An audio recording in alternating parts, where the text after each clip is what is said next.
ఎక్కడికి వెళితే సమాధానం దొరుకుతుంది, ఎక్కడికి వెళితే నా జీవితంలో సంతోషం వస్తుంది, ఎక్కడికి వెళితే నా జీవితంలో నెమ్మది కలుగుతుందని చెప్పి పలు చోట్ల మానవుడు తిరుగుతూ ఉన్నాడు. ఈ ప్రకారమే అనేక జనులు గంగా యమున తీర్థయాత్రలకు వెళ్తూ ఉన్నారు. అట్లయినా సరే మన జీవితంలో ఉన్న దరిద్రం, మన జీవితంలో వెంటాడుతున్న వేదనకరమైన ఈ పరిస్థితులు మారుతాయి కదా అని చెప్పి మానవుని యొక్క హృదయంలో అంగలార్పుతూ పలు చోట్ల తిరుగుతూ ఉన్నాడు. పలు పుణ్యక్షేత్రాలకు వెళ్తున్నాడు, పలు విధాల తీర్థయాత్రలకు వెళ్తున్నాడు. ఎక్కడికి వెళ్ళినా సరే నా జీవితంలో సమాధానం కావాలని చెప్పి పలు యాత్రలు చేస్తూ ఉన్నాడు. కానీ మానవుడు ఇటు అటు తిరుగుతూ ఉన్నాడే కానీ ఎక్కడికి వెళ్ళినా సమాధానం, అతను కోరుకుంటున్న సమాధానం దొరకడం లేదు, అతను ఎదురు చూస్తున్న నెమ్మది దొరకడం లేదు. నా ప్రియ సహోదరి సహోదరుడా, ఈ రాత్రి దేవుడు నీతో ముఖాముఖిగా మాట్లాడుతున్నాడు.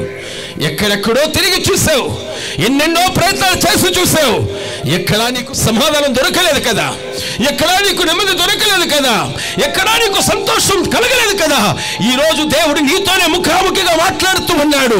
ఏదో ఒక సమస్యల చేత, సాతాను యొక్క బంధకాల చేత, ఏదో ఒక పాపపు బంధకాల చేత, త్రాగుడు, ఏదో ఒక వ్యభిచారం, ఏదో ఒక పాపపు ఆశలు, పాపపు కార్యాల్లో చిక్కుకొని అయ్యా ఒక విడుదల లేని పరిస్థితుల్లో ఉన్నాడు, వీటిలో నుంచి ఒక విడుదల లేని వేదనతో ఉన్నాడని చెప్పి పలు చోట్ల తిరిగి తిరిగి తిరిగి తిరిగి అలసిపోయి ఉన్నావు కదా.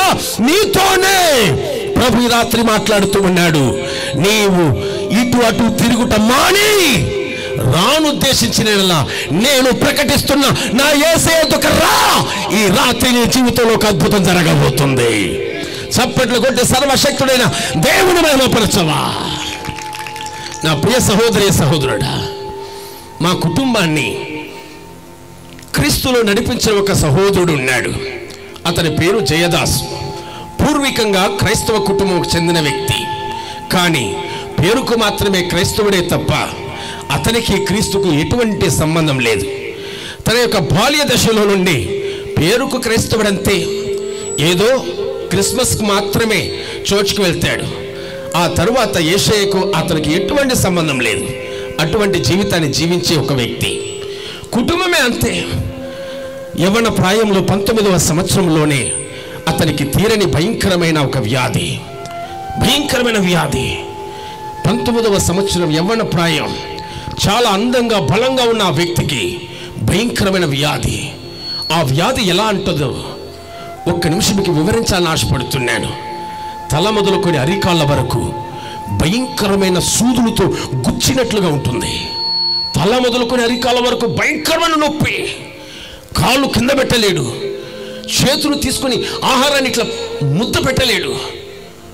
ఏదో కష్టపడి ఒక నీళ్లు తాగాలన్నా సరే నాలుక పైన నీళ్లు పడితే చాలు తట్టుకోలేడు. నొప్పి, భయంకరమైన నొప్పి.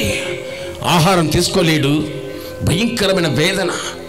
రాత్రి అనక పగలనక నిద్ర లేదు. ఆహారం తీసుకోలేక నీళ్లు కూడా త్రాగలేని పరిస్థితుల్లో శరీరం అంతా రాత్రింబవళ్ళు సూదులతో గుచ్చుకున్నట్లనే ఉంటుంది. ఇలా జీవితం గడుపుతూ అనేక హాస్పిటల్ తిరిగి చూశాడు. డాక్టర్లంతా చూశారు, అన్ని పరీక్షలు చేసి చూశారు, అయినా ప్రయోజనం లేదు. అందరూ అన్నారు ఇక ఏ ప్రయోజనం లేదు, ఇకపైన చావు తప్పకేం ప్రయోజనం లేదు, ఈ అబ్బాయి బ్రతకడం కష్టం. నా మాట విని ఏదైనా వైద్యుల దగ్గర తీసుకెళ్ళండి, మాంత్రికుల దగ్గర తీసుకెళ్ళండి అని చెప్పి ఉచిత సలహా ఇచ్చారు డాక్టర్లు. వేల రూపాయల ఖర్చులు పెట్టి అయినా ప్రయోజనం లేదు. సరే వీళ్ళు అనుకున్నారు క్రీస్తుకు వీరికి సంబంధం లేని ఒక కుటుంబం కదా, మాంత్రిక వ్యక్తి దగ్గర కన్నా వెళుదాం, అతని దగ్గరికి వెళ్తే త్వరగా మనకు విడుదలవుతుందని చెప్పి చక్కగా ఉన్న ఆ యవ్వనస్తుడు నీళ్లు లేకుండా ఆహారం లేకుండా చక్కబిక్కబోయాడు. సన్నగా మారిపోయాడు. ఎముకలు మాత్రమే ఉన్నాయి. రాత్రి పగులు నిద్ర ఉండదు. భయంకరమైన పరిస్థితులు, వేదనతో ఉన్నాడు. మాంత్రిక వ్యక్తి దగ్గర తీసుకెళ్లారు. అతని చుట్టూ భయంకరమైన పూజలు చేసి ఎన్నెన్నో కార్యాలు చేసి పంపించారు. అయినా ప్రయోజనం లేదు. మెడ దగ్గర ఒక తాయెత్తు, ఇడుపు యొక్క భుజం దగ్గర ఒక తాయెత్తు, చేతికి ఒక తాయెత్తు, ఇలా ఒక్కొక్క తాయెత్తులు వేసేశారు. అన్నీ వేసి చూశారు, ప్రయోజనం లేదు. ఓ రాత్రి సుమారు 11:30 సమయం ఉంటుంది. కుటుంబంలో ఉన్న వాళ్ళంతా అందరూ నిద్రపోతున్నారు. ఇతనికి నిద్ర రాదు, పడుకోవడానికి కుదరదు, లేచి నిలబడలేడు. అసలు పడుకోవడానికి కుదరదు, కూర్చోవడానికి కుదరదు, నిలబడడానికి కుదరదు. భయంకరమైన నొప్పి చేత బాధపడుతున్నాడు. ఈ పరిస్థితుల్లో రాత్రి 11:30 సమయం, అందరూ నిద్రపోతున్నప్పుడు అతనికి ఒక ఆలోచన కలిగింది. నాకు చిన్న వయసు, 19 సంవత్సరాల్లోనే నేను చచ్చిపోవలసిందేనా? డాక్టర్ల దగ్గరికి వెళ్ళాను, వారు చేవిడి చేశారు. వైద్యుల దగ్గరికి వెళ్ళాను, వాళ్ళు కూడా చేవిడి చేశారు. ఇక నేను ఏం చేయగలనని చెప్పి అట్లే వేదనతో ఒక్కసారిగా తన హృదయంలో బాధతో ఉన్నాడు. ఆ సమయంలో అతను ఒక ఆలోచనలో ఒక చిన్న ఆలోచన ప్రేరేపణ కలుగుతుంది. చిన్న ప్రేరేపణ. బైబిల్లో 4 రోజులైపోయి చచ్చిపోయి ఉన్న లాజరును యేసుక్రీస్తు బ్రతికించాడు కదా. అంత గొప్ప దేవుడు నా జీవితాన్ని ఎందుకు బ్రతికించాడు, నన్నెందుకు కాపాడు అని చెప్పి ఒక చిన్న ప్రేరేపణ ఆలోచన కలిగింది. ఈ ఆలోచనతో అతను ఒక విశ్వాసం తన హృదయంలో కలిగి, ఈ రాత్రి ఎలాగైనా సరే లాజరును బయటికి లేపిన అదే దేవుడు నా జీవితాన్ని కూడా బయటికి లేపాలని చెప్పి విశ్వాసం అతని హృదయంలో కలిగింది. ఈ విశ్వాసమే అతని జీవితంలో నేను బ్రతికినా చచ్చినా ప్రభు కోసమే జీవిస్తానని చెప్పి తన మెడలో తన యొక్క భుజం దగ్గర ఉన్న సమస్త మాంత్రిక కార్యాలు ఆ యొక్క అన్నిటినీ తాయెత్తులు అన్నిటిని తీసేశాడు. అన్నిటిని దూర పడవేసి ఒక్కసారిగా దేవుని వైపు చూశాడు. యేసయ్యా, నాకు 19వ సంవత్సరం, ఈ సంవత్సరంలో చనిపోవడం నాకు ఇష్టం లేదు. ప్రభువా, నాకంటూ ఒక అవకాశం ఇవ్వండి, ఒకే ఒక జీవితాన్ని ఇవ్వండి. ఈ క్షణంలో ప్రభువా, నాకున్న ఒకే ఒక మార్గం నీవు తప్ప ఇంకెవరు లేరు.